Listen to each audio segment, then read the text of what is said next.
Have you ever thought about it? I mean, really, what is the purpose to life? Why are we here? Where did we come from? For that matter, where are we going to go when this life is over? In this seminar, it talks about the age of the earth. Hi, my name is Aaron, and we hope you enjoy this incredibly powerful seminar presented by Dr. Hovind. It's called The Age of the Earth.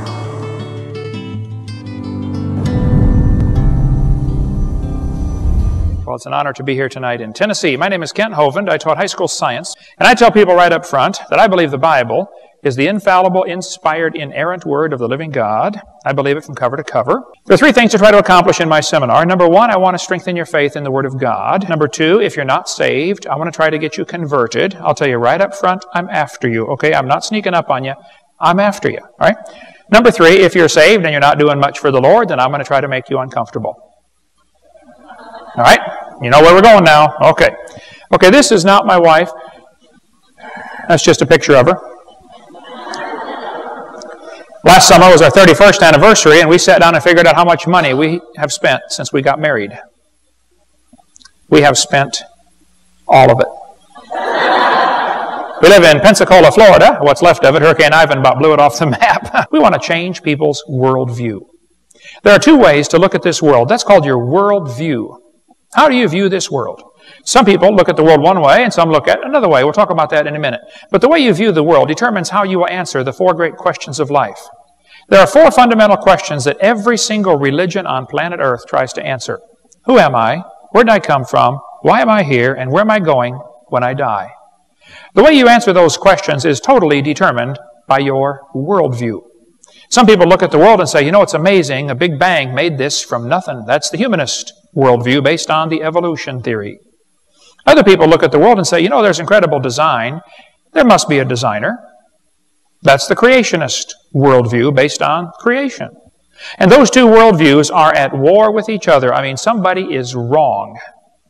And I enjoy showing them who they are.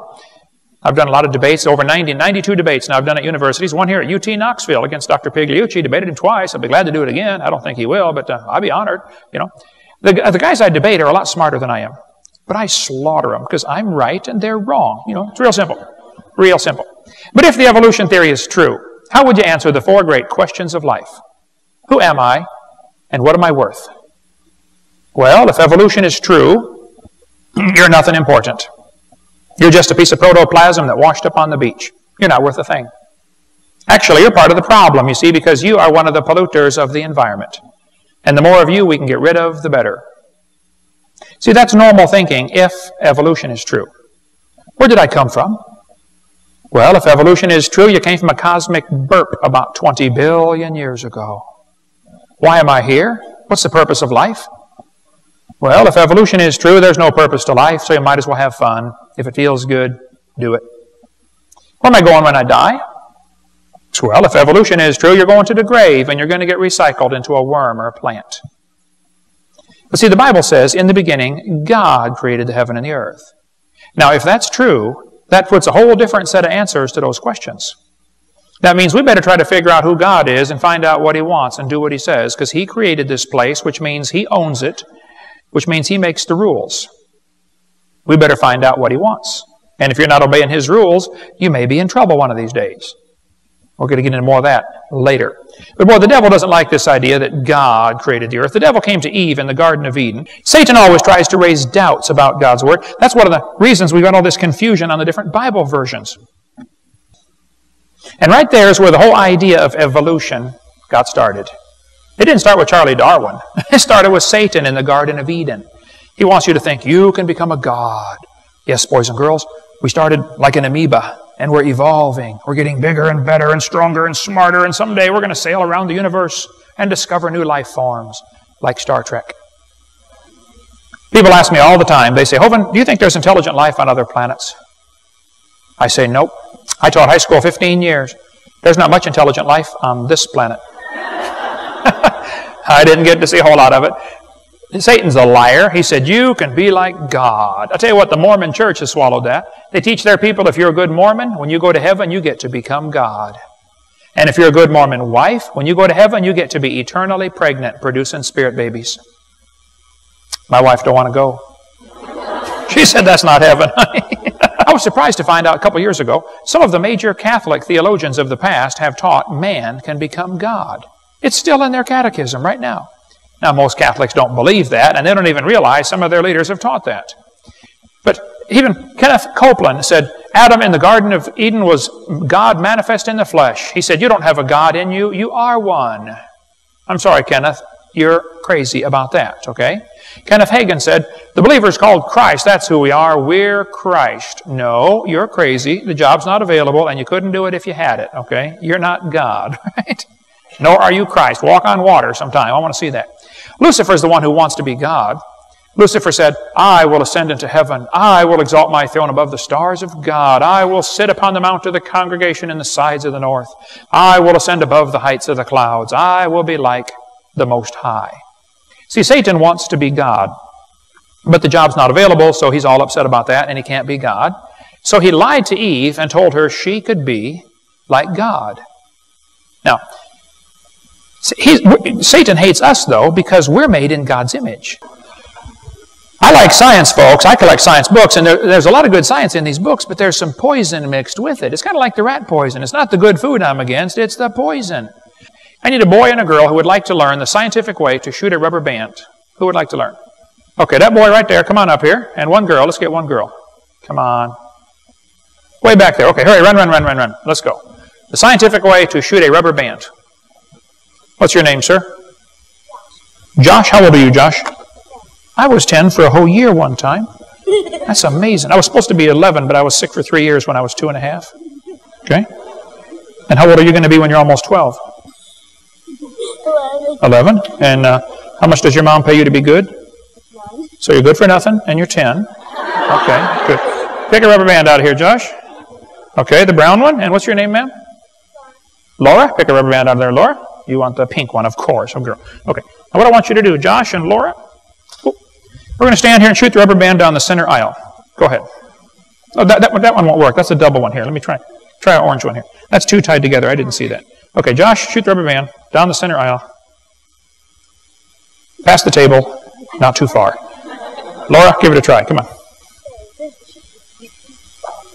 Ooh, 3 rows back. Now watch carefully. I'm going to get down same size as you guys. And I'm going to show you the scientific way to shoot a rubber band. You ready for this? I want you to notice now, my fingers do not leave my hand at any time. You believe that? Okay, now pay attention. You see the guy sitting in the way back of the church?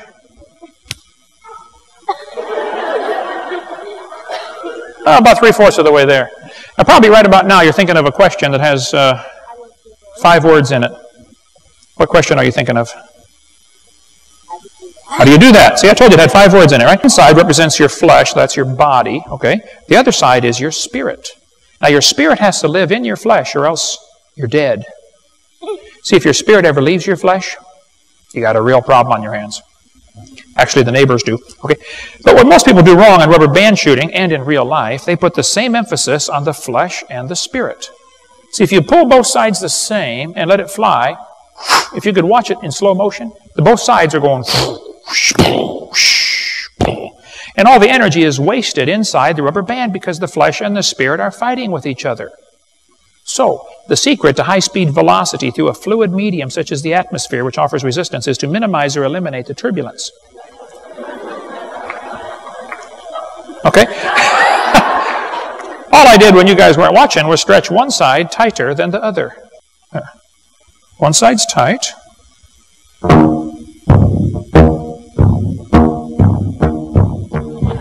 Now pay attention, okay? What's going to happen, if you do it right, the spirit leads the flesh, takes away most of the turbulence, and it goes much farther. Got the guy in the back row. So, when I'm up here with a whole pile of rubber bands, knowing I can hit anybody in the room, it gives you this feeling of power that some kids really just don't know how to handle. You know what I'm talking about? You're thinking about it right now, aren't you? Yes, I thought so. Let's give them a hand. Have a seat, guys. Thank you so much.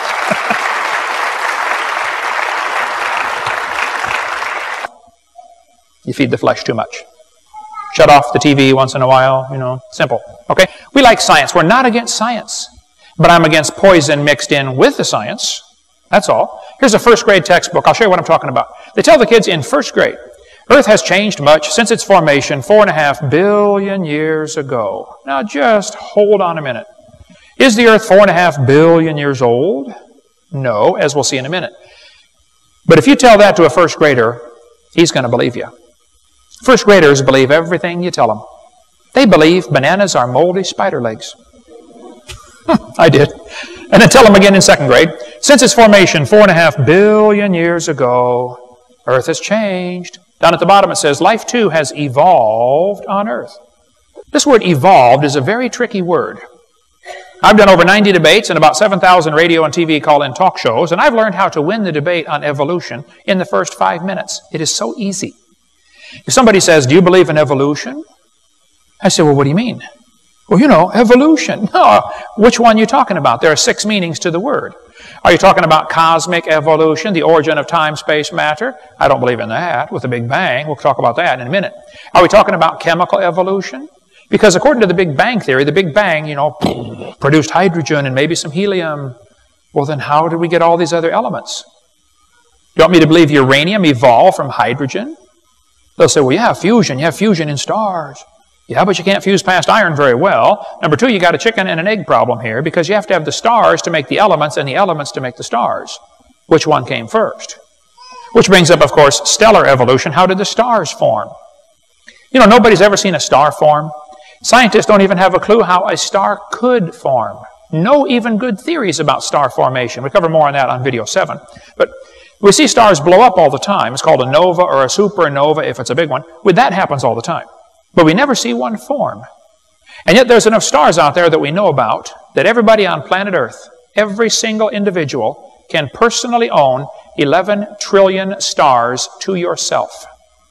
Those are the ones we know about. We don't know about the ones that we don't know about. Fourthly, there's going to have to be organic evolution. Life has to get started from non-living material. Nobody has a clue how that could happen. Then we're going to have what's called macroevolution. That's where an animal changes to a different kind of animal. Did you know nobody has ever seen a dog produce a non-dog? Never. You may get a big dog or a little dog, but you're going to get a dog every time. And it could be that the dog, the wolf, and the coyote had a common ancestor. I wouldn't argue about that. They probably did. But every 5-year-old kid knows they're the same kind of animal. I'll show you. Is anybody in here 5 or 6? Who's 5 or 6 years old? Anybody? We got one? Okay. How old are you, buddy? 6? I want you to take a test. Here we have a dog, a wolf, a coyote, and a banana. Which one is different than the rest of them? The banana. Give him a hand. All right. Very good. We have college professors can't figure that out. Okay. Darwin wrote a book on the table down here called Origin of Species. See, a dog and a wolf are the same kind of animal, but they're different species. He fooled everybody by changing the word from kind to species. We'll get into more of that on video 4. Lastly, we have what is called microevolution. This is changes within the kinds. Now, that one happens. I'll go along with number 6. I think animals can produce a whole variety of offspring. You know, long hair, long-legged, short-legged. That happens. So if you want to win the debate on evolution, simply define exactly what you're talking about. And you'll find all they ever give are examples of number 6, which there's no argument about it. It happens. But then they imply that that is somehow magically evidence for the other 5, and it is not. The teachers are taught, though, be sure to stress to the students that the earth is billions of years old. Make sure the kids believe this. Now, I happen to be a little old-fashioned. I think in science class we should be teaching science. Things we can observe and study and test and demonstrate. Things like the first law of thermodynamics. The first law of thermodynamics tells us matter cannot be created or destroyed. Well, everything's made out of matter, so if matter cannot be created or destroyed, then how did the world get here? We're here, you know. So that leaves only 2 choices. Somebody made the world, or the world made itself. There's no other choice. Well, there are a few out there on the lunatic fringe who will tell you, we're not really here at all. We just think we're here. Okay, you can forget about those folks, all right? We're here.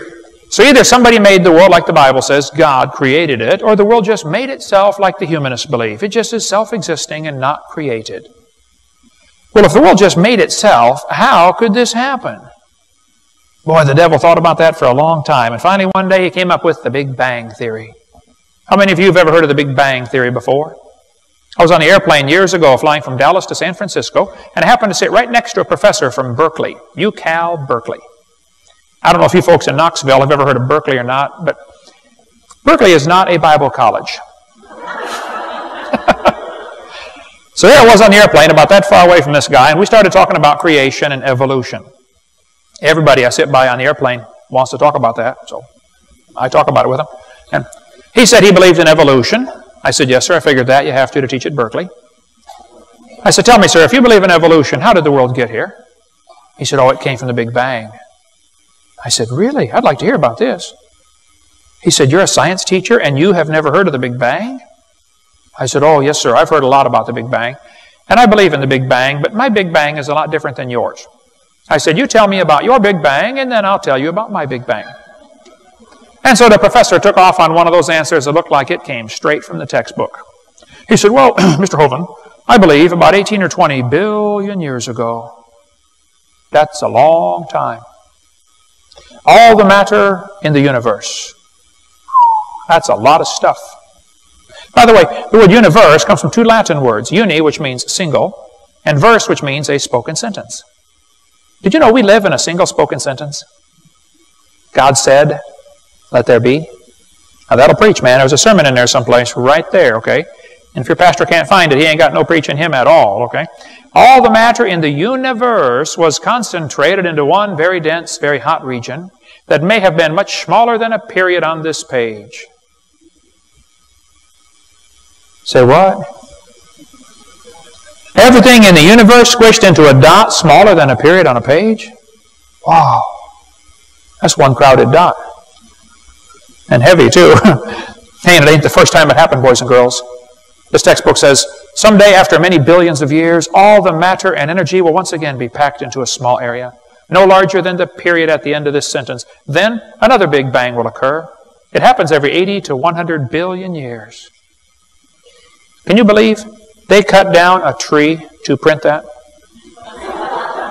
Where's Al Gore when you need him? That's what I want to know. Yeah. And why did you guys send Al Gore to Washington? You had him here, you know. But no. This textbook author was brilliant. I could not believe how smart this guy was. He said, boys and girls, nothing really means nothing. You have to be at least that smart to write a book. He said not only matter and energy would disappear, but also space and time. However, physicists theorize that from the state of nothingness, the universe began in a gigantic explosion. What? Yes, boys and girls, you see, one day nothing exploded. And here we are. We could spend 3 days talking about the Big Bang Theory. They used to say the thing that exploded was a few light years in diameter. Then they said, oh no, it's only 275 million miles. And they said, oh no, it's only 71 million miles. They keep getting it smaller, and now they're saying nothing exploded. Wow, Discover magazine here a couple years ago said, where did everything come from? Boys and girls, the universe burst into something from absolutely nothing. Zero, nada. As it got bigger, it became filled with even more stuff that came from absolutely nowhere. How is that possible? Ask Alan Guth. His theory will explain everything. Wow, I've got to meet this Alan Guth guy. Alan Guth said in Scientific American, the observable universe could have evolved from an infinitesimal region.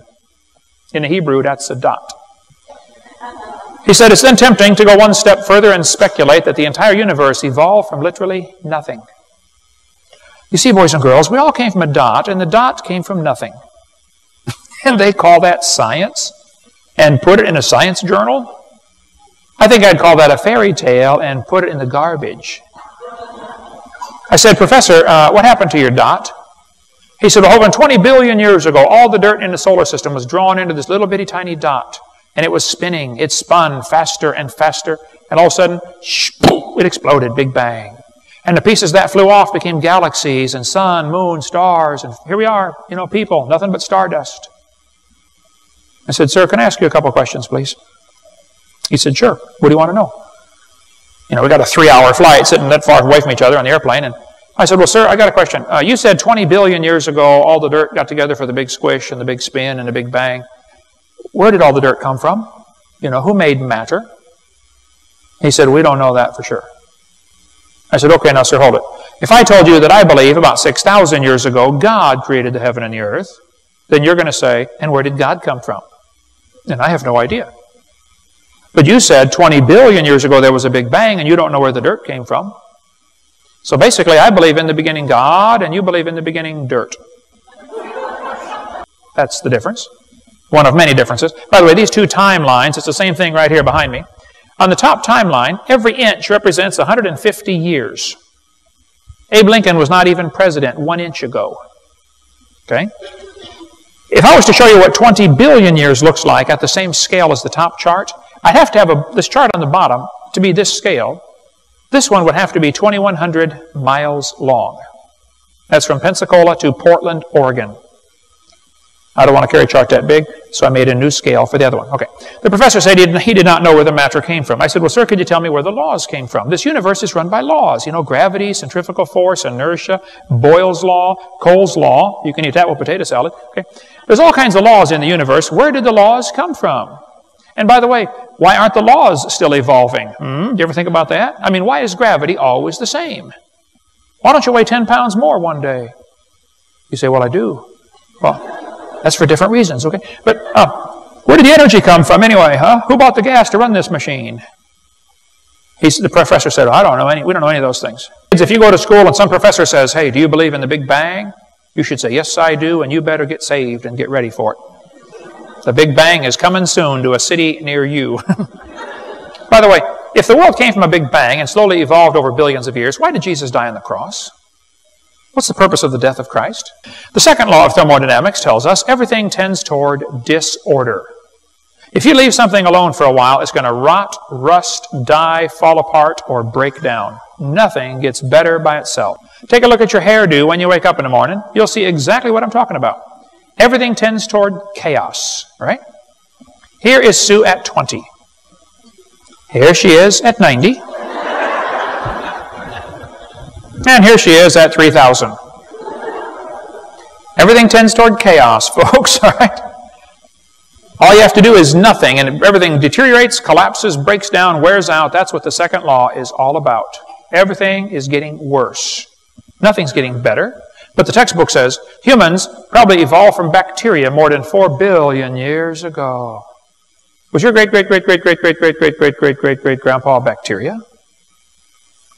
The evolutionists will say, well, Hovind, don't you know if you add energy, you can overcome the second law of thermodynamics? And the earth receives energy from the sun, so the earth is an open system, and that's how we overcome the law. I understand the argument, but they're missing the point. The universe is a closed system, number one. Number two, adding energy is destructive unless there's a special mechanism to use and harness the energy. See, the Japanese added a bunch of energy to Pearl Harbor one day. They didn't organize a thing for us, did they? So a few years later, we added some energy to a few of their cities, didn't we? You know, returned the favor. Didn't organize anything for them. Adding energy is destructive. The sun adds energy to the roof of your house, but it's going to destroy your house. The sun's energy will destroy the entire house. The sun's energy will destroy the roof on your car. It will destroy your upholstery. The sun's energy will destroy your paint job. There's only one thing that can actually use the sun's energy: chlorophyll. And one little plant cell is more complex than a space shuttle. Cover more on that on video 4. Now, evolution violates the second law, and evolution is wrong. Okay? This textbook shows the kids a fossil starfish. And it says 3.4 billion years old, the remains of the early ancestors of modern human beings. Was your great-great-great-great-great-great-great-great-great-great-grandpa starfish? How about Discover Magazine, November 2004. Was your ancestor a sea sponge? This is your ancestor. Wow, who's your daddy?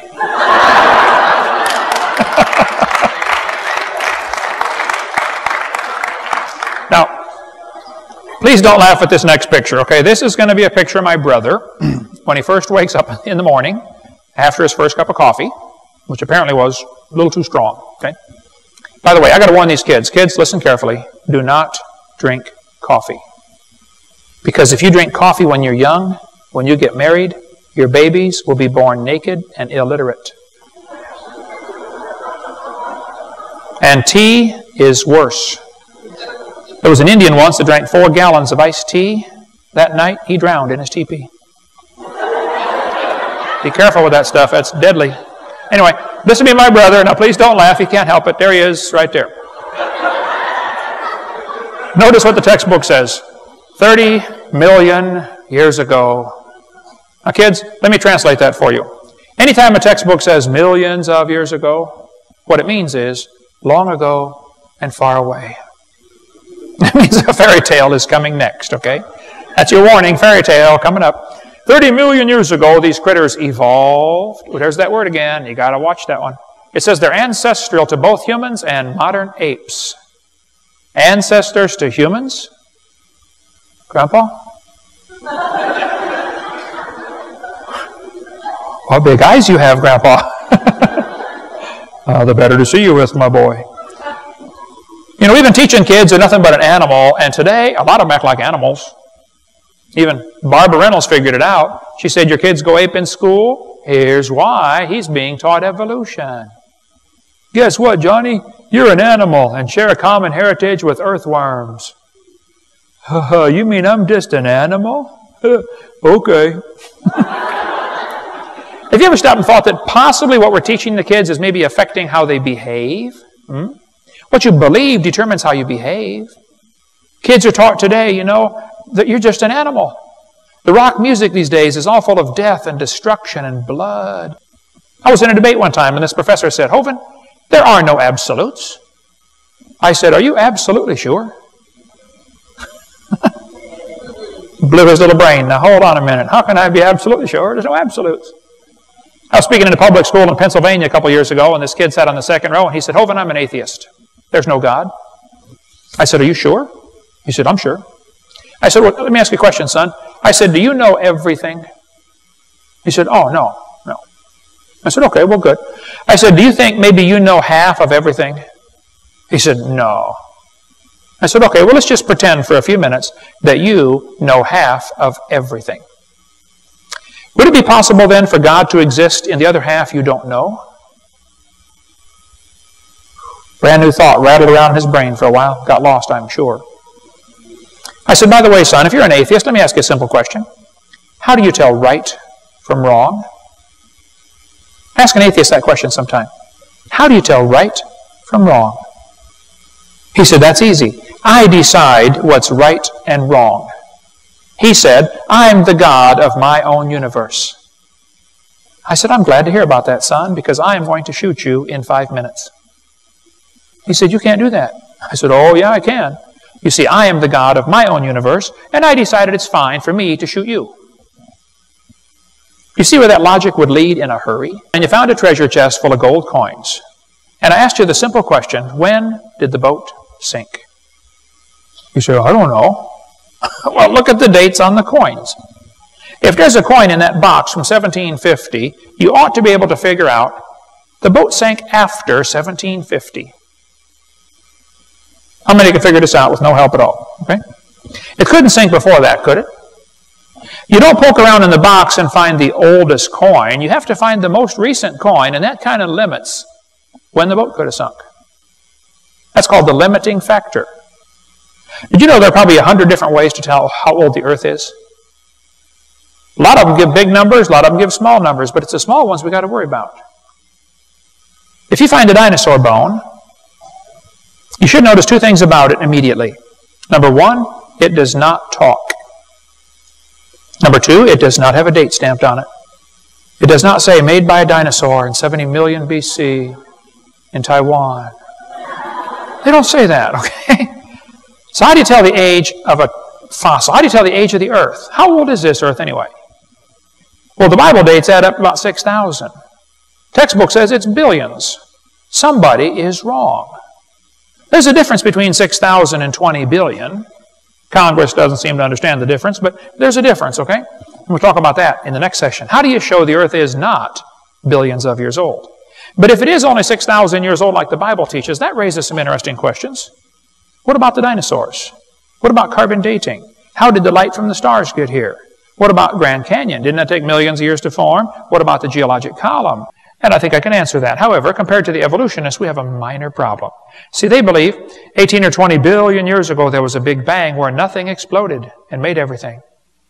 And 4.6 billion years ago the earth cooled down, and it was a hot ball of rock. Earth began as a hot ball of rock. And then millions of years of torrential rains created great oceans. And swirling in the waters of the oceans is a bubbling broth of complex chemicals. Progress from a complex chemical soup to a living organism is very slow. It sure is. It don't even happen. That's how slow it is. This guy said the first self-replicating systems must have emerged in this organic soup. So according to the Big Bang Theory, 20 billion years ago there was a Big Bang.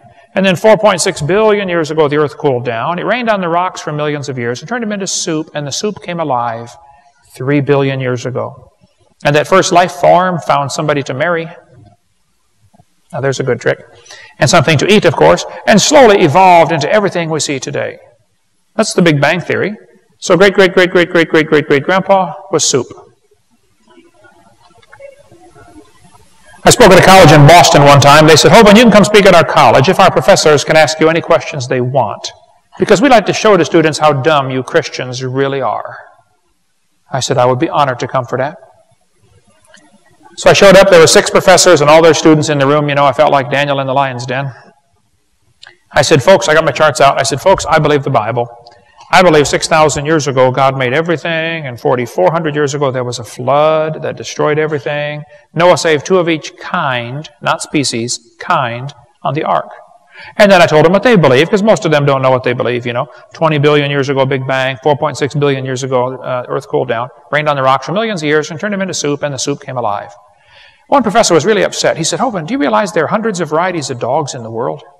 I said, oh yeah, there's a bunch. He said, do you mean to tell me that you believe all those dogs came from just 2 dogs on Noah's Ark? You expect me to believe that? I said, sir, would you look at what you're teaching your students?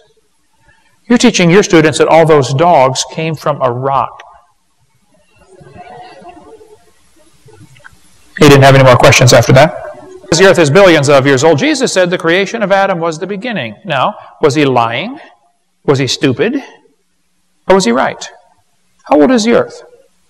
Do the books in this town teach the kids the earth is billions of years old? Are they going to learn this in school when they go back? Of course they are. 4.6 billion years ago. Even some Christians are teaching the earth is billions of years old. Well, the Bible clearly teaches about 6,000 years. Let's see what the scientific evidence says. In 1999, the world's population crossed over the 6 billion mark. In 1985, there were 5 billion people on planet Earth. In 1800, there was 1 billion people here. Everybody agrees there were about 1 billion people around 1800. And everybody agrees the population is growing rapidly. But the world is not overcrowded. Don't fall for that overcrowded propaganda going around the schools. The world is not overcrowded. The world's population today, all 6 billion people, would fit inside Jacksonville, Florida. Twice. That little city has 25 billion square feet. The world's not overcrowded, folks. Have you driven across Nebraska? Or Kansas? Or New Mexico? Or Texas? Drive across Texas. Anybody ever driven across Texas? You can go for 3 days. Are we still in Texas? Yeah, nothing out there but flat rabbits, I tell you what. The world's not overcrowded. Drive across Tennessee, for heaven's sake. It's not overcrowded. Look, if it's overcrowded where you are, move. Because there's plenty of room out there, other places, okay? Back when Jesus was here, the world's population was only about 250 million.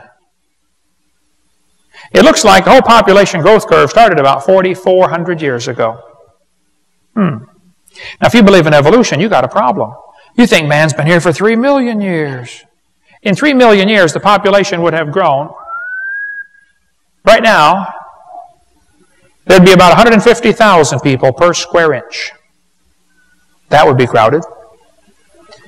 But we got people on the other side who think we should reduce the population of the earth. That's Satan's plan, of course. Jacques Cousteau said we need to eliminate 350,000 people a day. Ted Turner said we need a 95% decline in populations. Okay, Ted, you first. These guys for the New World Order want to reduce the population of the world to 500 billion. Someday, some seed of the woman is going to bruise his head, and he's not looking forward to that. So he's decided he's going to kill every human being on the planet. Satan's goal is to kill all of humanity, to thwart God's plan. God said, fill the earth with kids, have a bunch of kids. Satan says, no, we're going to reduce it to 0. Remember when Herod wanted to kill baby Jesus in Bethlehem? What did he do? People are the cause of all the problems. We need to get rid of some of them. Bill Clinton signed the Biodiversity Treaty that said we need to reduce the Earth's population to 1 billion. They've already got the Earth divided up into regions. The red areas are for animals only. No human beings allowed. Treaty's been signed. It just hasn't been enforced yet. Coming soon, though. Peter Singer is the guy who wants to have abortions after the baby's born. You got 28 days to decide if you want to keep it. He said, Christianity is our foe. If animal rights is to succeed, we must destroy the Judeo-Christian religious tradition.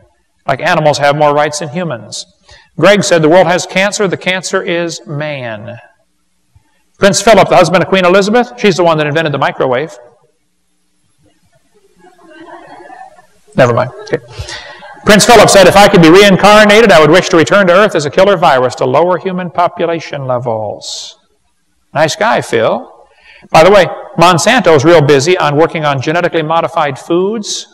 They banned them in Europe, but 70% of everything you eat now contains genetically modified foods, causing all kinds of problems with health. There are people who want to reduce the population of the Earth. Go outside of Atlanta, Georgia, to the town of Elberton. Go north about 7 or 8 miles on Highway 77, and look off to the right. You'll see a place over there where they teach you should reduce the population of the planet. If you look off to the right, you'll see these stones over here. It looks like Stonehenge. You drive over there, it's the weirdest place, middle of nowhere. You get up and you read them, and it says in 12 languages, the 10 commandments for the New World Order. Commandment number 1, maintain humanity under 1/2 billion. Well, now hold on a minute. There's already 6 billion people here. How do they propose to maintain humanity under 1/2 billion? Looks to me like there's going to have to be a dramatic drop in population. That's exactly what the devil wants. More on that in our college class, CSE 101. Well, regardless of what happens in the future, the population today tells us man's only been here about 4,400 years. They said it looks like there's been a genetic bottleneck. The whole population was reduced to a few thousand just a couple thousand years ago. They're getting closer. Actually, it was all reduced to 8 about 4,400 years ago. Keep studying. I tell everybody, you keep studying. When you get done climbing the mountain of truth, you find the Baptists have been sitting there all along. Yeah. Galaxies are spinning, but the stars in the middle go faster than the stars at the outside. So why do we still have spiral arms on the galaxies? They should not be there, okay? Galaxies are evidence that the Earth, the universe at least, is not billions of years old. Stars are blowing up all the time. It's called a supernova or a nova. But a star blows up about every 30 years, and yet there's less than 300 supernova fragments that have been found, remnants. That's only a few thousand years worth of stars. Why aren't there billions of supernova remnants? Some people say, well, new stars are forming in Crab Nebula or Eagle Horsehead Nebula. No, that's a bunch of baloney. We covered that on video 7. Nobody's ever seen a star form. The planet Jupiter is cooling off rapidly. Saturn, the stars are changing from red giants to white dwarfs. The textbook says it takes billions of years. We know that's not true. All the ancient astronomers said Sirius was a red star. Today it's a white dwarf. It happens in a few thousand years. Don't let them tell you it takes billions of years. Jupiter's cooling off rapidly, constantly losing heat. It cannot be billions of years old. It would have been cold by now. Jupiter's moon Ganymede has a strong magnetic field, indicating a liquid core, meaning it is not billions of years old. Saturn's rings are expanding away from the planet. They cannot be billions of years old. The moon goes around the Earth. How many knew that already? The moon goes around the Earth. Did you know as the moon goes around the Earth, it's gradually getting farther away? We're slowly losing the moon. It's leaving us a couple inches a year.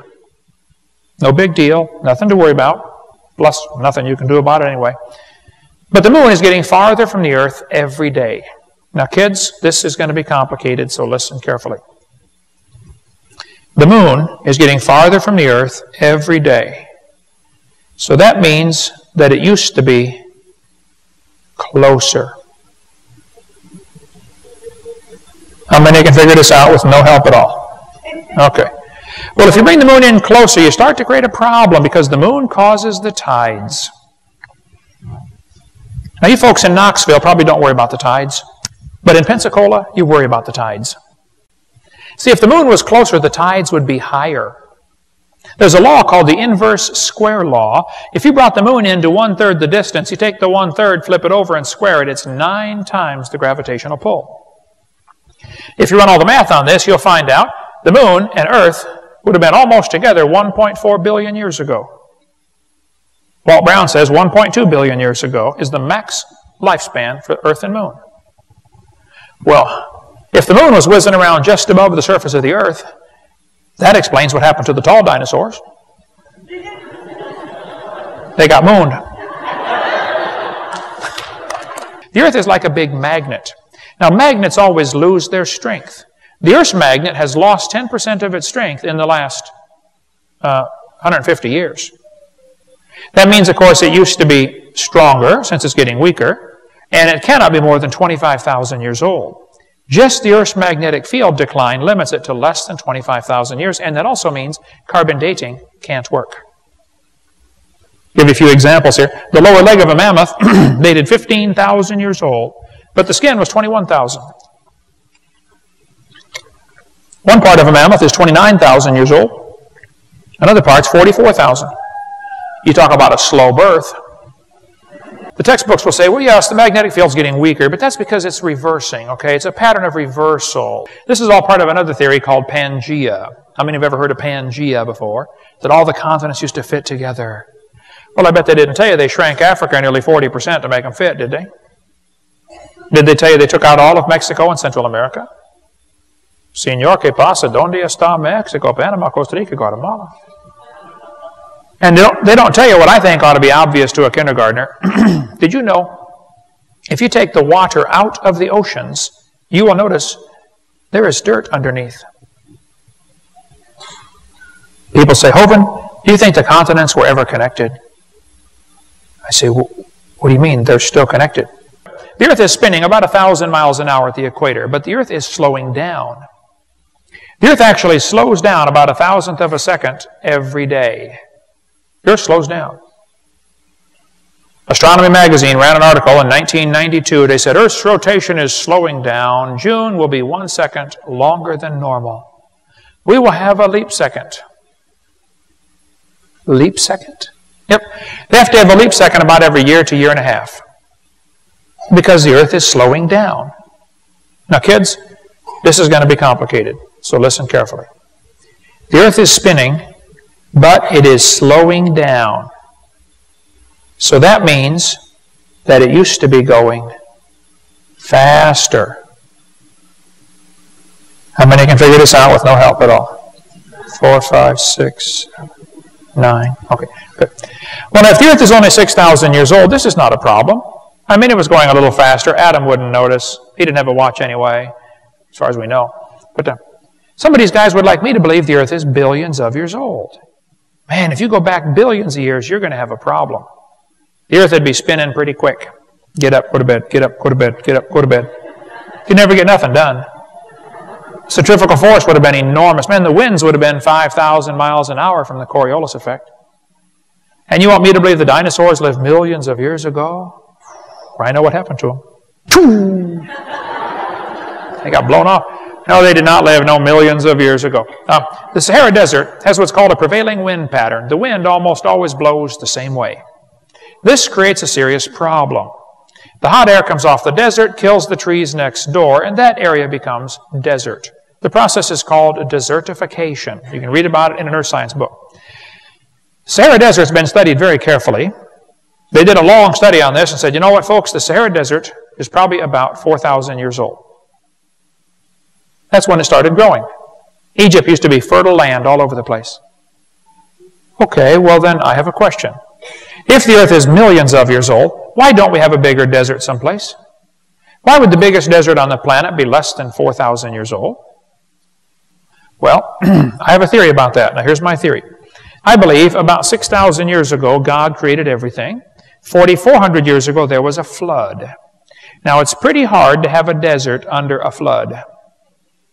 You got to admit that would be tough, okay? So the desert couldn't start growing until the flood water went down.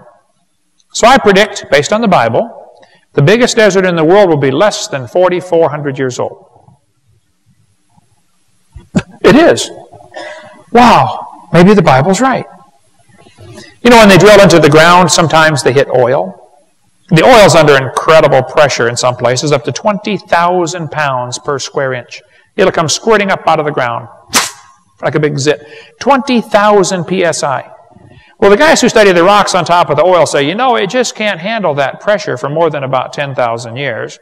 I know the weight of rock supplies pressure, but the pressure in the well is greater than the weight of overburden. They say it should have cracked the rock and leaked off in less than 10,000 years. Okay. Well, then now I've got two questions. Where did the oil come from? And why is it still under pressure? Well, most scientists agree that oil comes from organisms that are squished. They're changed by heat and pressure into oil. They learned in 1971 how to make oil in 20 minutes in the laboratory.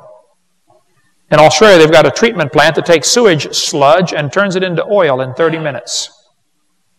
There's a factory in Turkey that just opened up, a factory in Texas that takes turkey guts and pressurizes them and heats them and turns them into oil. They said in the article, we duplicated what Mother Nature does, but what Mother Nature took millions of years to do, we do in about 30 minutes. Sinclair has the dinosaur as their logo. They say dinosaurs turned to oil. Yes, boys and girls, they mellowed for 80 million years. I don't think so. I have a theory about the oil. Now, here's my theory, okay? I believe about 6,000 years ago, God created everything. 4,400 years ago, there was a flood. Okay? In that flood, lots of critters and people drowned. They got buried by the gravel and the rocks and the mud and the sand, and it got pretty heavy after a while, and it squished them into oil. So the oil is down there today from the people and animals that drowned in that flood. Which means if you stop and think about that, you drove over here tonight on some of your ancestors. Well, Noah's uncles anyway. Next time you're at the gas station, pumping them in there, you can say, bye, Grandpa. You should have listened to Noah. He told you it's going to rain. I was preaching in Denver one time, and some guys came and they said, Hovind, we know you teach the earth is only 6,000 years old. We'd like to prove to you you're wrong. Would you come with us, please? I said, sure. They took me to this big freezer in Denver, outside of Denver in Lakewood. It's the National Ice Core Laboratory. 36 below zero in there.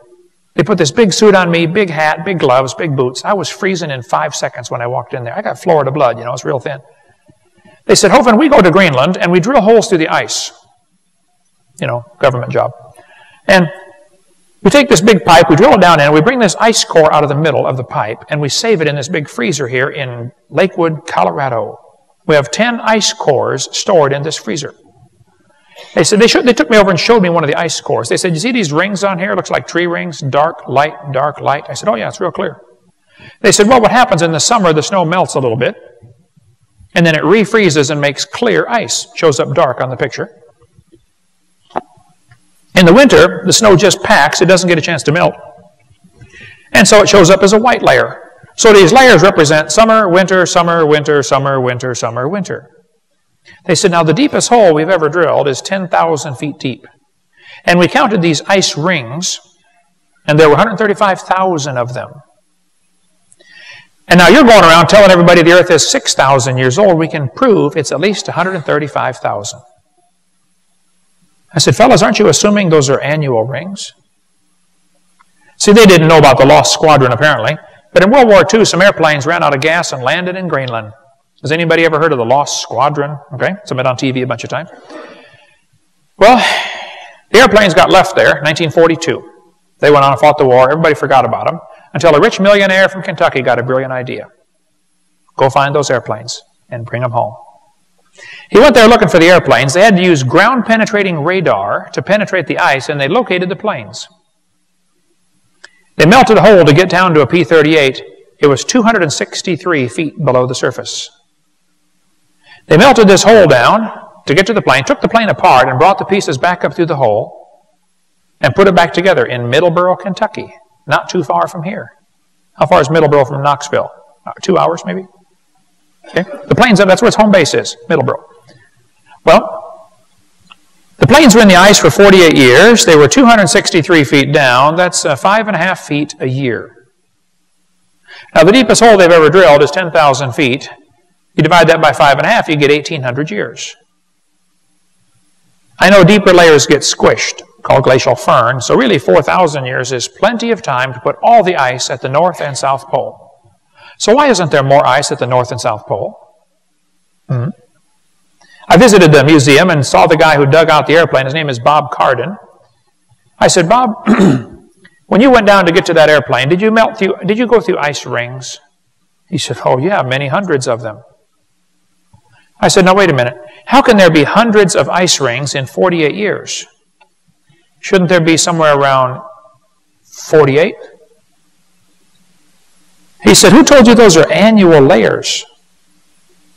He said, that doesn't represent summer, winter, summer, winter. It represents warm, cold, warm, cold, warm, cold. You can get 5 of those in 1 week in Knoxville, can't you? Yeah. But here's a guy still calling them annual layers. Now, either he's ignorant or he's lying. I hope he's just ignorant, because ignorance can be fixed. You see, stupid is forever, but ignorance can be fixed. That's the difference, by the way.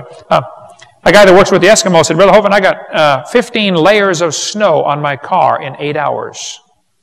Not 15 inches, 15 distinct layers of snow. You kids are going to be taught that each of the layers of the earth is a different age. They've got Cenozoic, Mesozoic, Paleozoic, Archaeozoic. Did you know the whole geologic column is baloney? It doesn't exist. We covered that on video 4.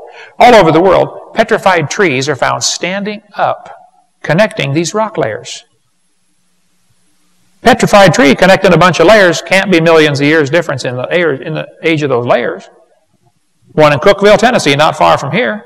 The bottom is coalified, the center is petrified, the top is coalified again. Runs through 2 coal seams. Mount St. Helens blew trees into Spirit Lake. They're going to petrify very quickly, standing up. That's the way they sank to the bottom. They got waterlogged. Wood petrifies quickly. Here's petrified firewood. Here's a petrified fish giving birth. It does not take millions of years to give birth. Petrified cowboy boot with the cowboy's legs still in it. The article's on the table down here called The Limestone Cowboy. The Mississippi River is depositing sediments at the rate of 80,000 tons every hour. 80,000 tons of mud comes down and dumps off around New Orleans, and that delta is growing larger and larger. They studied the delta pretty carefully and say it probably took about 30,000 years to put all that mud out there in the delta. Okay, well then I have a question. If the earth is millions of years old, why isn't the whole Gulf of Mexico full of mud by now? They'll say, Hovind, it's 30,000 years. That proves the Bible's wrong. The Bible says 6,000. I know, but see, I've got a theory about that. Here's my theory. I believe 6,000 years ago, God made everything. 4,400 years ago, there was a flood. As the flood water was running off, whoosh, about half of that mud washed out there in 20 minutes. So it looks like it took 30,000 years to get the mud out there. It took about 20 minutes. And then 4,400 years since then. Here's a picture of the oldest tree on the planet. It's called the bristlecone pine. We've got a piece of bristlecone in our museum in Pensacola. It's only 30 inches in diameter, and it's 700 years old. You can count the rings with a magnifying glass. It grows real slow. Now, tree ring dating is not an exact science. Trees can produce 2 rings a year or 3 rings a year. Okay? And be very careful about tree ring dating with overlapping sequencing. We cover more on that during Q&A time if you'd like. But the oldest tree in the world, this textbook says, is 4,300 years old. Earth's oldest organism. That's a pretty old tree. But I've got a question. If the earth is millions of years old, why don't we have an older tree someplace? Why would the oldest tree be 4,300 years old? I have a theory about that. Now here's my theory. I believe about 6,000 years ago God made everything, and 4,400 years ago there was a flood. And so I predict the oldest tree ought to be somewhere around 4,300 years old.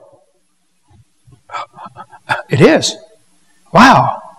Maybe that Bible's right, you know? Maybe you ought to read that thing and believe it. Here's a picture of a coral reef. You know, the largest reef in the world's in Australia. I had a call from a church in Brisbane one time. They said, do you want to come preach over here in Australia?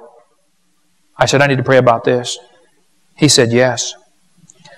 I took my whole family over to Australia. My daughter and I got to go scuba diving at the Great Barrier Reef. It was incredible. Some of the reef was destroyed during World War II by ships and anchors and bombs and stuff like that. So the environmentalist wackos went out there to see how fast it grows back. They watched the reef grow for 20 years. It was a government project. After watching it grow for 20 years, they said the reef is less than 4,200 years old. Okay, well then I have a question. If the earth is millions of years old, why don't we have a bigger reef someplace? Why on earth would the biggest reef be only 4,200 years old? I have a theory about that. I bet you know what it is, don't you? Can you figure it out by now? Okay. Here's a picture of Niagara Falls. The textbook says, boys and girls, the rocky ledge above Niagara Falls has been eroding for nearly 9,900 years. Now, how do they know that? Well, the rocks are breaking off the edge. I mean, all waterfalls do that. They break rocks off, and the waterfall eats its way backwards, okay? Flows one direction, erodes the other direction. Niagara Falls is moving back 4.7 feet a year. Charles Lyell went there in 1841 and said, well, Niagara Falls is here. Obviously, it started up here at the cliff by Lewiston, New York. It's moving back down the gully. He said it's 10,000 years old worth of erosion. The people that lived there said, Charlie, it erodes a whole lot faster than you think. One good rainstorm and there's a whole lot of erosion takes place. He figured 3 feet a year, purposely to make the Bible look wrong. He hated the Bible. We get into more of him on video number 4. Today, Niagara Falls is way back there, split over that island. There's actually 2 Niagara Falls, the Canadian side and the American side. It's eroded back quite a ways just since Charles Lyell's time. The textbook says this gorge that the river runs in, is 7.5 miles long. A simple calculation shows it's been 9,900 years. Oh, it's not that simple. See, Niagara Falls is right here. It started off further north up by Lewiston. If the earth is millions of years old, why hasn't it eroded back to Lake Erie by now? Why is Niagara Falls right there? I have a theory about that. Okay, now here's my theory. You see, about 6,000 years ago, God made everything, and 4,400 years ago, there was a flood. As the flood water was running off, whoosh, about half of that creek washed out in 20 minutes. So it looks like it took 9,900 years. They forgot the flood. They also forgot to get the right number. It should have been 8,400 had they used 4.7, but you know, what do you expect? Okay. When it rains, 30% of the water runs into the ocean, bringing with it mineral salts. The oceans are getting saltier every day. Today, they're 3.6% salt. They could have done that in less than 5,000 years. Question, why aren't the oceans saltier? Well, you see, 6,000 years ago, God made everything. 4,400 years ago, there's a flood. Now, since the flood's been over, the oceans have gradually gotten saltier. One atheist I debated said, Hovind, would you please tell me how the freshwater fish survived the flood? I said, sir, aren't you assuming the flood was salt water? He said, the ocean is salt water. I said, well, it is today, yeah. During the flood, it's probably mostly fresh water. And it's gradually gotten saltier, and today some animals have had to adapt to salt water. And now we have freshwater crocodiles and saltwater crocodiles, and they probably had a common ancestor. A crocodile. He said, that's evolution. I said, no, it's not. Going from a freshwater croc to a saltwater croc is a minor change compared to your evolution story. You believe they changed from a rock to a croc.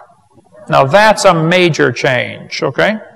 A friend of mine in Alabama raises fish. He said he took a freshwater fish, black mollies, slowly added salt to their aquarium. In 2 weeks, they became saltwater fish. When he put them back in freshwater, they died in 30 minutes. They can adapt to salt water, not a problem. How many have ever gone into a cave and the guide said, don't touch the formations. They take millions of years to form. They all got the same speech, right? You go over here to, what's the one in Kentucky? Mammoth Cave? Or go to Carlsbad Caverns and they say it took 250 million years.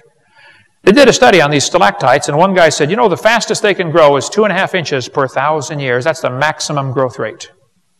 I don't think so. Here are some 50-inch stalactites growing under the Lincoln Memorial. They did that in 40 years. There's a bat covered up with flowstone before it could even rot. There's 2-inch stalactites going off a refrigeration shed in Pensacola, Florida. There's a guy in a building in Indiana built just 40 years ago, has huge cave formations in the basement of the building from water leaking through the limestone. There's a mine was shut down in Australia for 55 years. When they opened it back up to check it out, there were huge cave formations in 55 years. There's a pipe that was dripping water for 7 years, made a 13-inch stalactite. I thought it was 2.5 inches per 1,000 years. It's more like 2 inches per year. They broke off the stalagmite that was under it and gave it to me. It's in my museum. There's a parking garage built in 1997 in Texas. It was making stalagmites on the students' cars parking under it. They had to put up a drip pan to catch the water. A guy in Wyoming had a hot mineral spring on his property in Thermopolis, Wyoming. So he stuck a pipe in the ground. The water came out the top of the pipe and bubbled out the side of the top of the pipe, you know. But it had a little fountain. They called it the teepee fountain. Well, the guy died. They left the pipe sticking in the yard. As the pipe was there, it left behind mineral deposits as the water evaporated. How many have seen these mineral deposits? You get them on your sink up here? Okay. The guy died, and about 95 years after he died, after the pipe was stuck in the ground, I went to see it. Here it is, back in 1998. That would take some lime away to scrub that thing clean, don't you think? Yeah, a little bit. The guy down the street started his later. It's not quite as big, you know. But, you know, at the current rate of erosion, the continents will erode flat in 14 million years. Why do they tell us we've got fossils that are 300 times older than that, still above sea level? They should have washed out to sea 300 times. All you got to do is fly out west and look at the erosion patterns and say, man, this place was destroyed by a flood. I mean, the whole world was destroyed by a flood. Just fly around like I do and look out the window once in a while. The oldest languages in the world are kind of interesting. Origin of major writing systems from National Geographic. What do they say? Well, they say the oldest writing systems in the world started about 3000 BC. 5,000 years ago. Oldest writing systems. And the oldest languages are modern, sophisticated, and complete. The Chinese said the year 2000 was the year 4700. They think they started their calendar with the flood. They called Noah Fuhai. The oldest recorded capital punishment, 3,800 years ago. Why are the oldest reliable historical records less than 6,000 years old? Well, I have a theory about that. I bet you know what it is, don't you? Yeah. That Bible is absolutely right, folks. Absolutely correct, scientifically. The evidence for a young earth is overwhelming. The students aren't taught that. Students are only shown the evidence for an old earth. Remember the coins in the box? They better deal with the youngest ones, not the oldest ones. These books aren't really science books anymore. They're books about evolution. I think it's part of a much bigger picture for a new world order. See, the guys that started this country said, behold these truths to be self-evident. All men are created equal. They're endowed by their Creator with certain rights. Hey, if the Bible's right about the beginning, maybe it's right about the end. Let's summarize here. God made the world. He owns it. He makes the rules, and we are all guilty of breaking His rules. Every one of us. I'll show you. Here's the 10 Commandments. He told us, thou shalt not bear false witness. Don't lie. How many of you have ever told a lie in your life? Put your hand up. Come on. You're doing another one if you don't, okay? All right. Thou shalt not steal. How many ever stole something? Come on, you already told me you're a liar. Put your hand up, okay? Keep your hand go up there, brother. Put it up. Okay. All right, so far we know we're all a bunch of lying thieves, right? Do you want to read the whole list and see how we're doing? We better stop right there. There's no question we are guilty and we are going to be punished. God is a righteous judge. He cannot look upon sin, and we're going to be punished. Or you need to find a substitute. That's where Jesus comes in. He wants to pay for your sins. Hey, if you died today, where would you go? Smoking or non-smoking? Where are you going when you die? You ought to think about that, because you're going to be dead for a really long time. All you get in this life is a little bitty dash between two dates. I'm going to die someday. I'm going to try to make it the last thing I do, but it's going to happen. It could happen today. Where are you going? when you die. If you're not sure you're saved, why don't you ask the Lord to forgive you and save you? And if you are saved, what on earth are you doing for heaven's sake? Everybody ought to find something to do for the Lord.